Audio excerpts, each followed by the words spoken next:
Assalamualaikum and hi friends, welcome back to Gafsanur Kitchen Diaries. இன்னைக்கு ஒரு இன்ட்ரெஸ்டிங்கான video தான் பார்க்க போறோம். Guys, first time நம்ம சேனலை பார்க்கறீங்கன்னா மறக்காம subscribe பண்ணி வச்சுக்கோங்க. So இன்னைக்கு நம்ம பார்க்க போறது சிக்கன் பிரியாணி தான். So இந்த பிரியாணி பாத்தீங்கன்னா நம்ம வடிச்சு செய்யல, தம் பிரியாணி தான் செய்ய போறோம். சோ ரொம்ப டேஸ்டா இருக்கும். வாங்க எப்படி செய்யலாம்னு பார்க்கலாமா? பிரியாணினா செய்யறதுக்கு முன்னாடி அதுக்கான ப்ரிப்பரேஷன் முதல்ல ரெடி பண்ணனும். சோ அதுக்கான process தான் போயிட்டு இருக்கு. நம்ம வந்து ஆனியன் அப்புறம் வந்து டொமேட்டோனா இருக்கு பாருங்க, அது கட் பண்ணி எடுத்துக்கலாம். முதல்ல இந்த மாதிரி கட் பண்ணி ஒரு பிளேட்ல சர்வ் பண்ணி எடுத்துட்டீங்கன்னா உங்களுக்கு வந்து ரொம்ப குயிக்காவே குக் பண்ணிடலாங்க. இந்த மாதிரி நம்ம எடுத்துருக்க ஆனியன் அப்புறம் தக்காளினா இருக்கு பாருங்க. சோ இது வந்து நம்ம தக்காளி நல்லா பழுத்த தக்காளியா இருக்கணும். இந்த மாதிரி நம்ம சேர்க்கிற ஆனியனை விட கொஞ்சம் கம்மியான குவான்டிட்டி தான் தக்காளி சேர்க்கணும். ரொம்ப அதிகமா சேர்க்க கூடாதுங்க. புளிப்பு தன்மை ரொம்ப அதிகமாக போயிடுச்சுன்னா டேஸ்ட்டு நல்லா இருக்காதுங்க. அந்த தக்காளியும் நம்ம எவ்வளோ கம்மி பண்ணிக்க முடியுமோ கம்மி பண்ணிக்கணும். எப்பவும் போல தான் நம்ம எந்த டிஷ் செஞ்சாலும் ஸ்டார்டிங்கில் இந்த மாதிரி ரெடி பண்ணி வச்சுருவோம். தென் வந்து இஞ்சி பூண்டு பேஸ்ட்டுனா செஞ்சிங்கன்னா அப்போங்க ஃப்ரெஷ்ஷாக சேர்த்து செஞ்சு பாருங்கள், டேஸ்ட்டுமே ரொம்ப நல்லா இருக்குங்க. இப்போ நம்ம ஸ்டவ் ஆன் பண்ணி ஒரு சாஸ்பேன் வச்சுருக்கோம், பிரியாணி சாஸ்பேன். நம்ம ஆயில் ஊற்றிக்கலாம். இப்போ நான் ஒரு 50 ml ஆயில் ஆட் பண்ணியிருக்கேன். நம்ம இதில் சேர்க்குற பொருளோட குவான்டிட்டியோட மெஷர்மெண்ட்டை நான் உங்களுக்கு வந்து கரெக்டாக சொல்லிடுறேன்.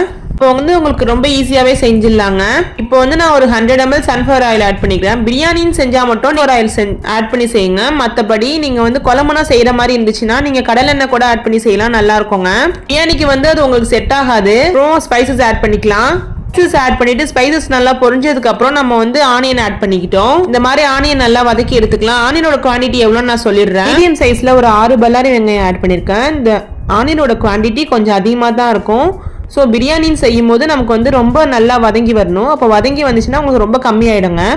இப்போ நம்ம வந்து பச்சை மிளகாய் ஆட் பண்ணியிருக்கோம். ஸோ இதுலேயே நம்ம வந்து 7 பச்சை மிளகாய் ஆட் பண்ணியிருக்கோம். ரொம்ப கம்மியாக தான், சின்ன சின்ன பச்சை மிளகாய் தான் இருந்துச்சு. ஸோ அதனால நான் 7 ஆட் பண்ணியிருக்கேன். உப்பு வந்து கொஞ்சமாக போட்டு நல்லா வதக்கி விட்டு எடுத்துக்கலாம். ஏன்னா உப்பு போட்டு நம்ம வெங்காயம் தக்காளினா வதக்கும் போது பார்த்தீங்கன்னா உங்களுக்கு நல்லா குயிக்காகவே வதங்கி வந்துடுங்க. சொல்கிற ஒவ்வொரு ஸ்டெப்பையும் நீங்கள் கரெக்டாக ஃபாலோ பண்ணி செஞ்சு பாருங்க. பிரியாணி நீங்களா செஞ்சீங்கன்னு உங்கள் வீட்டில் எல்லாரும் பாராட்டுவாங்க. சில பேர் எல்லாம் சொல்லுவாங்க வடிச்ச பிரியாணி தான் ரொம்ப டேஸ்ட்டாக இருக்குன்னு சொல்லிட்டு. ஸோ அதை மாதிரி இல்லாமல் நமக்கு வந்து தம் பிரியாணி ரொம்ப டேஸ்ட்டாக செய்யலாங்க. இஞ்சி பூண்டு பேஸ்ட் வந்து ஒரு 2 டேபிள் ஸ்பூன் வந்து எடுத்திருக்கேன் நான் இன்னைக்கு.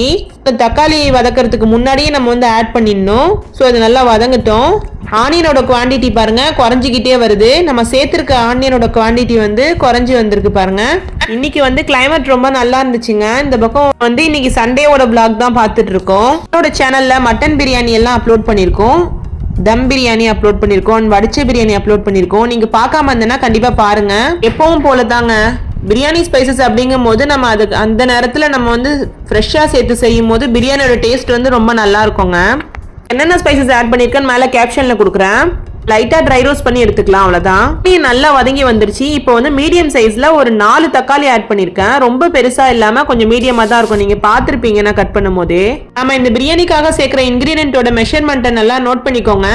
வந்து பிரியாணி செய்யறதுக்கு பிகினர்ஸா இருந்தா கூட இந்த மெத்தடை ஃபாலோ பண்ணி செய்யும் போது ரொம்ப குயிக்கா செஞ்சிடலாங்க. டேஸ்ட்டுமே ரொம்ப நல்லா இருக்குங்க. சேர்த்திருக்க தக்காளி நல்லா சாஃப்டா வதங்கி வரணும். அந்த தக்காளி நம்ம சேர்த்திருக்கதே தெரியக்கூடாது, நல்லா வதங்கி வரணும். நம்ம ஆல்ரெடி ட்ரை ரோஸ்ட் பண்ணி வச்சிருந்த ஸ்பைசஸ் இருக்கு பாருங்க, இதை நம்ம வந்து பிளெண்ட் பண்ணி எடுத்து வந்துடலாம். நம்ம இதுல கர்ட் ஆட் பண்ணிக்கலாம். கர்ட் வந்து 150 கிராம் ஆட் பண்ணியிருக்கேன். எவ்வளவு கர்ட் ஆட் பண்றோமோ 100 ml or 150 கிராம் கூட நீங்க ஆட் பண்ணிக்கலாம். வந்து டேஸ்ட் ரொம்ப நல்லா இருக்குங்க. இந்த ஸ்பைசஸை நீங்க அரைச்சி மட்டும் பிரியாணியில சேர்த்து பாருங்க, ரொம்ப பிரியாணி டேஸ்டா இருக்குங்க.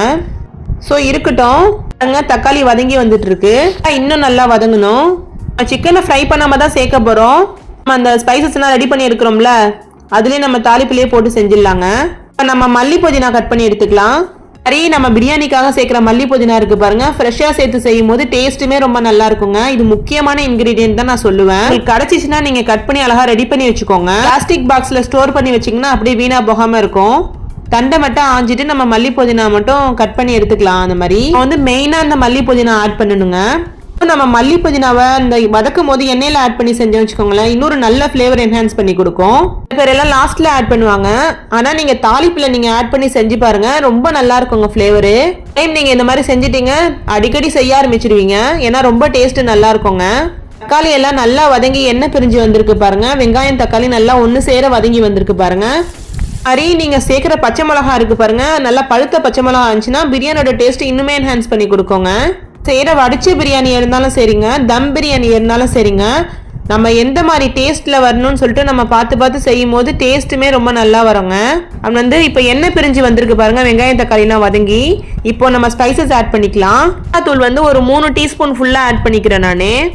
உங்கள்கிட்ட காஷ்மீர் சில்லி பவுடர் இருந்துச்சுன்னா 1 டீஸ்பூன் ஆட் பண்ணிக்கோங்க, கலர் கொடுக்கும். என்கிட்ட இல்லை, அதனால நான் ஆட் பண்ணல. இதுக்கு நீங்கள் மஞ்சத்தூள்லாம் லைட்டாக கூட சேர்த்துக்கலாம், சேர்க்குறா இருந்தால் சேர்த்துக்கலாம், இல்லைனா சேர்க்கணும்னு கூட அவசியமே இல்லைங்க. பிரியாணி செய்யும் போதுனா மஞ்சத்தூளே சுத்தமாக சேர்க்க மாட்டாங்க, ஆனால் டேஸ்ட் ரொம்ப நல்லா இருக்குங்க. நம்மளும் அதே மெத்தடை ஃபாலோ பண்ணுவோம், நானும் அதே மெத்தடை ஃபாலோ பண்ணிட்டு இருக்கேன். நெக்ஸ்ட் இப்போ நம்ம ரெடி பண்ணி வச்சிருந்த ஸ்பைசஸ் இருக்கு பாருங்க, நம்ம சேர்த்துக்கலாம். நம்ம பிரியாணிக்காக ரெடி பண்ணோம்ல பிரியாணி ஸ்பைசஸ், ஸோ அதை தான் நம்ம சேர்த்துருக்கோம். சேர்த்துட்டு ஃபுல்லாக வதக்கி விட்டுக்கலாம். அந்த மாதிரி பிரியாணி அப்படிங்கும் போது அதுக்கான இன்க்ரீடியன்ட் வந்து நம்ம கையில் எப்பவுமே இருக்கணுங்க.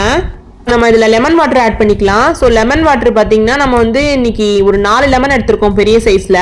நம்ம ஸ்பைசஸ்னால் ஊற்றணும்ல, ஸோ அதே மிக்ஸி ஜார்லேயே நம்ம வந்து லெமன் வாட்டர் ஸ்பீஸ் பண்ணி வாட்டர் சேர்த்து ஆட் பண்ணிக்கிட்டோம். கிரேவியோட திக்னஸ் பாருங்க எவ்வளோ அழகா வந்திருக்குன்னு, ரொம்ப டேஸ்டா இருக்குங்க இந்த கிரேவி. ஸோ நம்ம வந்து ஸ்பைசஸ் ஆட் பண்ணதுக்கப்புறம் ஒரு 2 மினிட் குக் பண்ணிக்கலாம். நெக்ஸ்ட் நம்ம வாஷ் பண்ணி ரெடி பண்ணி வச்சிருக்க சிக்கன் ஆட் பண்ணிக்கலாம். இப்போ சிக்கன் சேர்த்துக்கலாம். ஸோ நம்ம சேர்த்துக்க சிக்கனோட குவான்டிட்டி பார்த்தீங்கன்னா 1 kg இருக்கும். இன்னைக்கு வந்து 1 kg தான் பிரியாணியும் செய்ய போகிறோம். சிக்கன் பார்த்தீங்கன்னா உங்களுக்கு ரொம்ப குயிக்காகவே வெந்துருங்க. கிரேவிலேயே உங்களுக்கு வந்து குக் ஆகிடும். ஒரு 8 நிமிஷம் நீங்கள் குக் பண்ணால் போதும். நம்ம ஃபுல்லாக சேர்த்துட்டு எல்லா மசாலாவும் ஒன்று சேர்கிற மாதிரி நம்ம கிளறி எடுத்துக்கலாம். இந்த மாதிரி ஃபுல்லாக மிக்ஸ் பண்ணிக்கலாம். அப்போ வந்து உங்களுக்கு கிரேவியில் வந்து எல்லாம் ஒன்றா கலந்து வரும். இந்த கிரேவியோட டேஸ்ட் வந்து இன்னுமே நல்லா இருக்குங்க அதில் வெந்து வரும்போது. இது வரைக்கும் நம்ம வந்து கீ ஆட் பண்ணவே கிடையாது, லாஸ்ட்டாக தான் நம்ம ஆட் பண்ண போகிறோம். நம்ம இந்த கிரேவியில் வந்து கொஞ்சமாக தண்ணி ஆட் பண்ணிக்கலாம். ஒரு டம்ளர் பக்கம் நான் ஆட் பண்ணியிருக்கேன். உங்களுக்கு வந்து அடியில் வந்து பிடிச்சி போயிடும். ஸோ உங்களுக்கு வந்து சிக்கன் வெந்து வரணும். ஒரு லிட்டை போட்டு க்ளோஸ் பண்ணி ஒரு 8 நிமிஷம் குக் பண்ணிடுங்க, ரொம்ப சூப்பராக வெந்துடுங்க. இதோட நீங்கள் தண்ணி ஊற்றி வேக வச்சிங்கன்னா உங்களுக்கு வந்து அரையும் குறையமா வெந்து வரும்.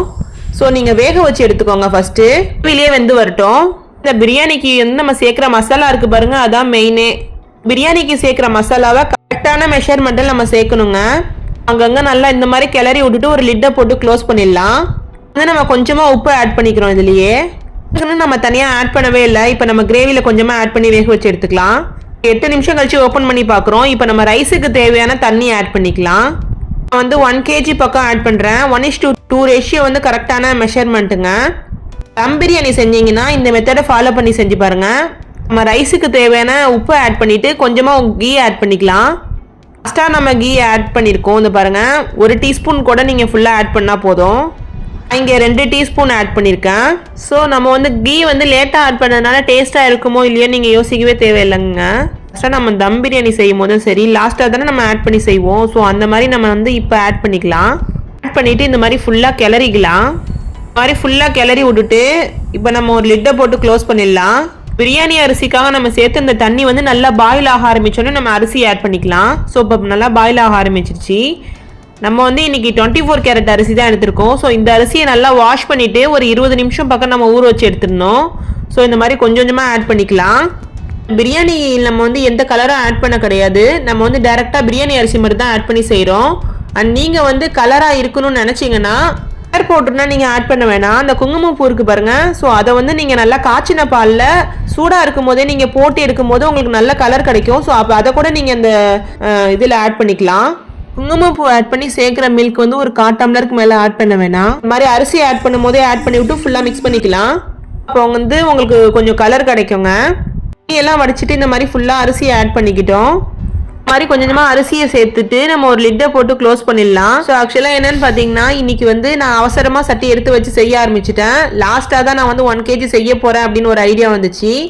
ஸோ நீங்கள் செய்கிறா இருந்தானே கொஞ்சம் தாராளமாக சட்டி வச்சுக்கோங்க. இதை விட கொஞ்சம் பெரிய சட்டி கூட நீங்கள் வச்சுக்கோங்க.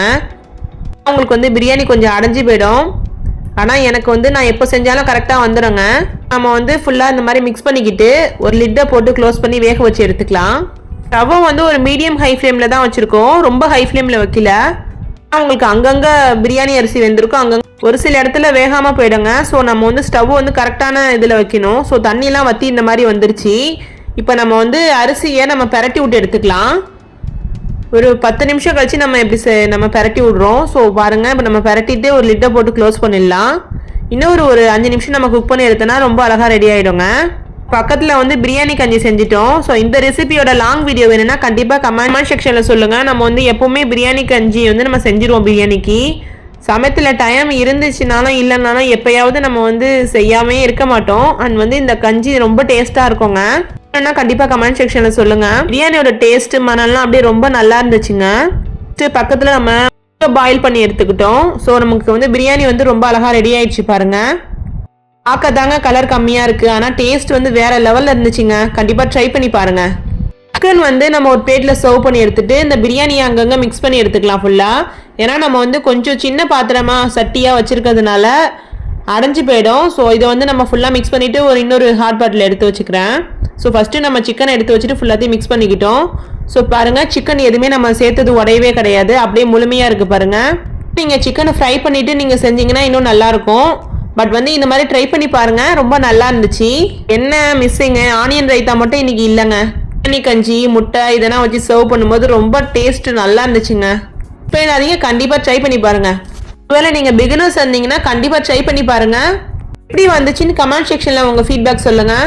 உங்களுக்கு இந்த வீடியோ பிடிச்சிருந்தா கண்டிப்பாக லைக் பண்ணுங்கள், உங்கள் ஃப்ரெண்ட்ஸ் அண்ட் ஃபேமிலிக்கு ஷேர் பண்ணுங்கள். மறக்காமல் நம்ம சேனலை சப்ஸ்கிரைப் பண்ணி வச்சுக்கோங்க. பக்கத்தில் இருக்க பெல் ஐக்கானை கிளிக் பண்ண வந்துடாதீங்க. இன்ஷால்லா இன்னொரு ஹெல்த்தியான ரெசிபியில் பார்க்கலாம். தேங்க்ஸ் ஃபார் வாட்சிங்.